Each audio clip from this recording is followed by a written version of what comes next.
नमस्कार। दीपावली के पंचदिवसीय महापर्व की आप सभी को अनंत शुभकामनाएं।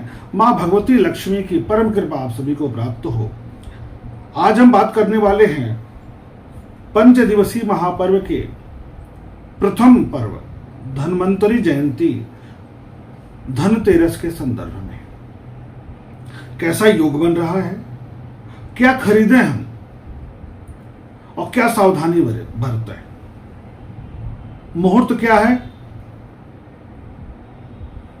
और किन उपायों से हम अपने घर में धन धान्य की वृद्धि कर सकते हैं।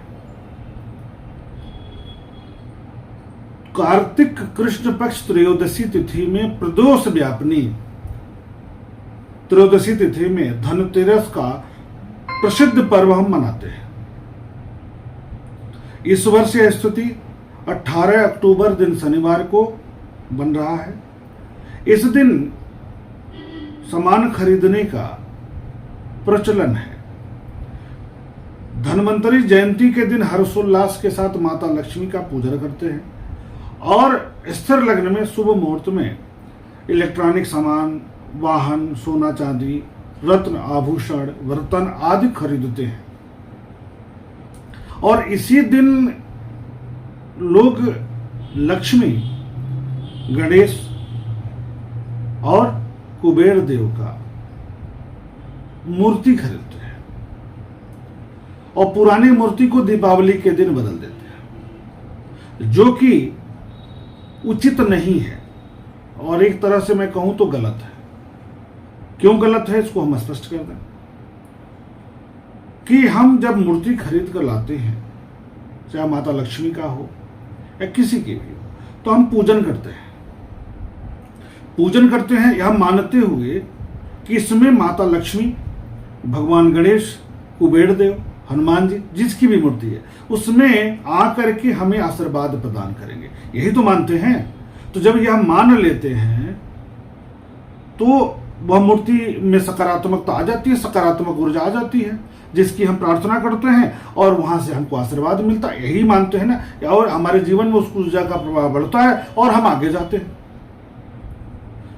यदि यह आशा करते हैं कि भगवान का आशीर्वाद हमें मिल रहा है इस मूर्ति के रूप में, तो आप कैसे बदल सकते हैं? उस मूर्ति को बदल करके आप दूसरी मूर्ति लाते हैं। साल भर पूजा करेंगे, फिर दूसरी मूर्ति लाएंगे, फिर साल भर पूजा करेंगे, दूसरी मूर्ति लाएंगे। तो कहां का उचित है भैया? उचित बिल्कुल नहीं है। इसकी जगह पर आपके पास यदि खंडित मूर्ति नहीं है, शर्त यह है कि यदि मिट्टी की मूर्ति है और खंडित हो गई है किसी कारण से, तो उसे बदल दीजिए। लेकिन यदि मूर्ति खंडित नहीं है तो उस मूर्ति को बिल्कुल भी नहीं बदलना है। पुनः आप अच्छे मुहूर्त में स्नान कराइए, पूजन करिए और उसी को स्थापित करके और विधिवत पूजा पाठ करिए, यही उचित है। अगर आप सामर्थ्यवान हैं तो धातु की मूर्ति ले आइए, जिसे बदलने का, टूटने का भय ही खत्म रहेगा। तो आप एक ही मूर्ति पर पूजा निरंतर करने का प्रयास कीजिए, इस बात का मैं सलाह दूंगा आपको। और फिर देखिएगा कि आपकी वृद्धि कैसे हो रही है। क्यों? क्योंकि जब हम उसमें यह मान लेते हैं कि इस मूर्ति में माता लक्ष्मी या जो भी देव हैं उनका वास हो गया है, तो जब हम बदल देंगे तो हमारी क्षमता है क्या, कि आपकी क्षमता है क्या कि उसमें से निकाल करके उस ऊर्जा को दूसरे में प्रविष्ट करा देंगे? फिर आपको साल भर पूजा करना पड़ेगा, उतने ऊर्जा एकत्र होगी, फिर आप प्रवाहित कर देंगे। तो ये गलत है ना, ये न करिए। अब बात आती है कि इस दिन क्या खरीदना सबसे शुभकारक होगा। तो इस दिन खरीदना सबसे शुभकारक हो रहा है झाड़ू, क्योंकि शनिवार के दिन झाड़ू खरीदा जाता है। तो आप झाड़ू जरूर खरीदिए इस दिन। दूसरी बात, कलश जरूर खरीदिए। कलश क्यों खरीदिए इसको भी बता दें कि समुद्र मंथन के समय माता लक्ष्मी कलश के साथ अवतरित हुई थी, प्रकट हुई थी। ये सब आप सब भी जानते हैं। तो हम ये मानते हैं कि जो कलश है उसको ला करके एक उसमें जल डाल करके, रोली, अक्षत, कुमकुम डाल करके, उस पर कमल पुष्प रख करके, घर के पूजा स्थल पर रख करके अगर हम पूजन करते हैं तो माता लक्ष्मी प्रसन्न होंगी और ऐसा माना जाएगा कि हमारे घर भी माता लक्ष्मी कलश, अमृत कलश लेकर प्रकट हो गई है, अवतरित हो गई है, तो सुख शांति बढ़ेगी घर में। इसलिए कलश रखना, कलश खरीदना बहुत जरूरी है। इस दिन आयुर्वेद के प्रवर्तक धन्वंतरी महाराज की जयंती भी मनाई जाती है। ऐसा माना जाता है कि धन्वंतरी महाराज का जो जन्म हुआ था वह कार्तिक कृष्ण पक्ष त्रयोदशी तिथि के प्रदोष काल में हुआ था। इसी कारण से त्रयोदशी तिथि माता लक्ष्मी के अवतरण के रूप में और धन्वंतरी महाराज के जन्म के रूप में प्रदोष काल को लिया जाता है। तो त्रयोदशी तिथि में प्रदोष काल का इसी कारण से महत्व ज्यादा है। और आयुर्वेद के हैं, जनक हैं, तो आयुर्वेद में की आयुर्वेदिक दवाएं खरीद सकते हैं यदि आवश्यक है तो इस दिन मुख्य रूप से आपको क्या खरीदना है? कलश, बर्तन में। बाकी आप गाड़ी खरीदिए, सोना खरीदिए, आभूषण खरीदिए, जो भी इलेक्ट्रॉनिक सामान खरीदिए, उसके लिए हम मुहूर्त आपको बता दे रहे हैं। उस पर आप खरीदेंगे तो निश्चित तौर पर आपको विशेष लाभ होगा। हाँ, अगर आपके पास कलश खरीदने के लिए, धातु के कलश खरीदने के लिए पैसा नहीं है तो मिट्टी का ही कलश ले आइए, लेकिन कलश जरूर खरीदिए।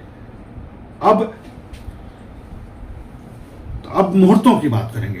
इस वर्ष त्रयोदशी तिथि का मान 18 अक्टूबर दिन शनिवार को दिन में 1:20 से आरंभ हो रहा है। 18 तारीख को दिन में 1:20 से त्रयोदशी तिथि आरंभ हो रही है। उसके बाद ही खरीदारी करनी है, इसका ध्यान रखना है। उसके लिए मुहूर्त हम आगे बता रहे हैं आपको। 19 अक्टूबर दिन रविवार दिन में 1:54 तक व्याप्त रहेगा। शनिवार को 1:20 पर शुरू होगा और रविवार को 1:54 तक दिन में रहेगा। तो इस अवधि में आप खरीदारी कर सकते हैं। इस दिन 18 तारीख को त्रयोदशी तिथि में पूर्वा फाल्गुनी नक्षत्र सायंकाल 5:36 तक रहेगा। उसके बाद उत्तरा फाल्गुनी नक्षत्र लग जाएगी, जो 19 अक्टूबर की रात तक रहेगा। ब्रह्मयोग रात में 4:10 तक रहेगा। चंद्रमा का संचरण 18 अक्टूबर की रात में 11:55 तक सिंह राशि में, उसके बाद कन्या राशि में हो जाएगा। तो रविवार को भी अच्छा दिन मिल रहा है, शनिवार को भी अच्छा दिन मिल रहा है आपको सामान खरीदने के लिए, खरीदारी करने के लिए। क्योंकि जब चंद्रमा कन्या राशि में प्रवेश कर रहे हैं तो कन्या राशि में एक बड़ा सुंदर योग बनेगा। इसकी चर्चा हम आगे करने वाले हैं। बहुत बढ़िया योग बनेगा जो कि आपके जीवन में सभी प्रकार के सुखों को प्रदान करने वाला होगा।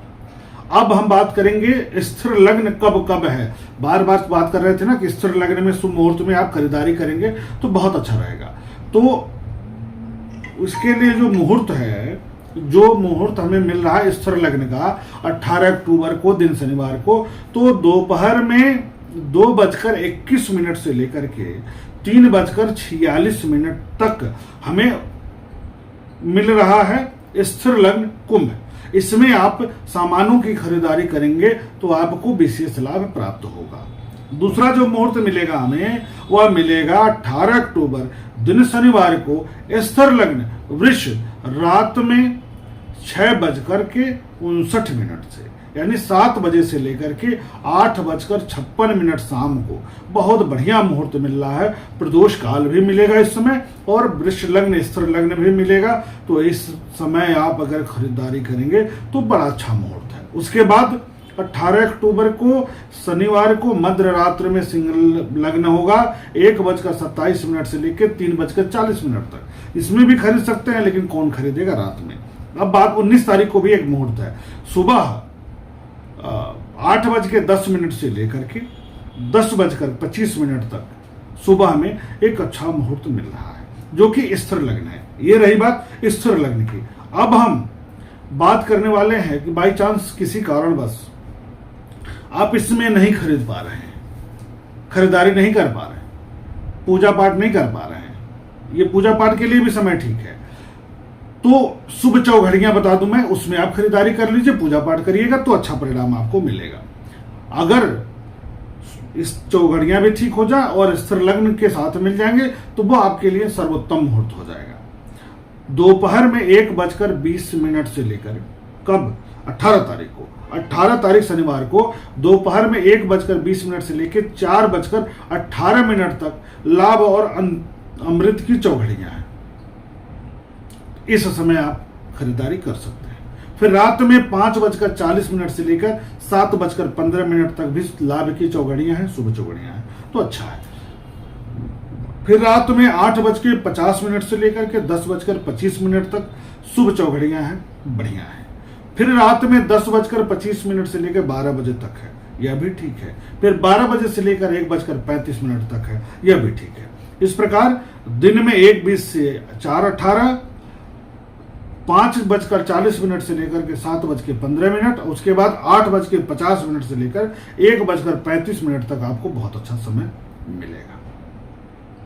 उसके बाद भोर में भी एक समय मिल रहा है, उसको भी बता दूं, 4:45 से लेकर 6:20 तक। उसके बाद आते हैं 19 अक्टूबर दिन रविवार को सुबह 7:45 से लेकर के 12 बजे तक शुभ चौघड़ियां प्राप्त हो रही हैं। इस बीच में भी आप सामानों की खरीदारी कर सकते हैं। इस प्रकार धनतेरस के दिन क्या खरीदना है, क्या शुभदायक होगा और किस मुहूर्त में खरीदें, इसकी चर्चा हुई।